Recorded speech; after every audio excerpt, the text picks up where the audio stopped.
വളരെ സിമ്പിൾ ആയിട്ട് നമുക്ക് കുറഞ്ഞ ചേരുവ വെച്ചിട്ട് റെഡിയാക്കി എടുക്കാൻ പറ്റിയിട്ടുള്ള ഒരു കൂട്ടാൻ്റെ റെസിപ്പിയാണ് ഞാൻ കാണിക്കുന്നത്. അപ്പം പാൽക്കപ്പ റെസിപ്പിയാണ്. അപ്പോൾ ഇതുവരെ ട്രൈ ചെയ്ത് നോക്കാത്തൊരു ഈ ഒരു രീതിയിൽ ട്രൈ ചെയ്ത് നോക്കട്ടോ. അപ്പോൾ അതിന് വേണ്ടിയിട്ട് നമുക്ക് കുറഞ്ഞ ഇൻഗ്രീഡിയൻസ് മാത്രം മതി. നമ്മൾ വീട്ടിലുള്ള ചേരുവ വെച്ചിട്ട് നമുക്ക് ചെയ്തെടുക്കാൻ പറ്റും. അപ്പോൾ അതിന് വേണ്ടിയിട്ട് ഞാൻ കപ്പ നന്നായിട്ട് കഴുകി വൃത്തിയാക്കിയതിന് ശേഷം കുക്കറിൽ കൊടുത്തിട്ട് ആവശ്യത്തിന് ഉപ്പും ചേർത്ത് അതിന് മുൾഭാഗം പൊങ്ങി നിൽക്കുന്ന രീതിയിൽ വെള്ളം വെച്ചിട്ട് 2-3 വിസിലടിച്ചിട്ട് വിസിൽ വന്ന ശേഷം പിന്നെ ആവിയൊക്കെ പോയതിന് ശേഷം നന്നായിട്ട് കുറച്ചുകൂടി വെള്ളം വെച്ചിട്ട് വെള്ളമൊക്കെ വാർത്തിട്ട് വേറെ പാത്രത്തിലേക്ക് ഇട്ട് കൊടുത്ത് പിന്നെ അതിലേക്ക് ഒരു മുറി തേങ്ങാപ്പാലാണ് ഒഴിച്ചു കൊടുത്തത്.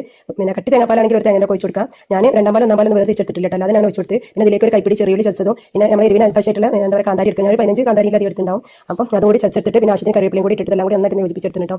ഇതിലേക്ക് നമ്മൾ ലാസ്റ്റ് ഇതെല്ലാം കൂടി മിക്സ് ആക്കിയതിന് ശേഷം കുറച്ച് പച്ചവെളിച്ചെണ്ണ കൂടി വെച്ചെടുത്തതാണ്. പിന്നെ ഞാനിത് തിളപ്പിച്ചെടുക്കുന്നില്ല, നിങ്ങൾക്ക് വേണമെങ്കിൽ തിളപ്പിച്ചെടുക്കട്ടോ. അല്ലാതെ തന്നെ കപ്പൻ്റെ ഈ ഒരു ചൂടിൽ തന്നെ ഈ തേങ്ങാപ്പാൽ വെച്ചതിന് ശേഷം എല്ലാം കൂടി മിക്സ് ആക്കിയിട്ട് നമ്മൾ അടച്ച് വെച്ചാൽ മതി.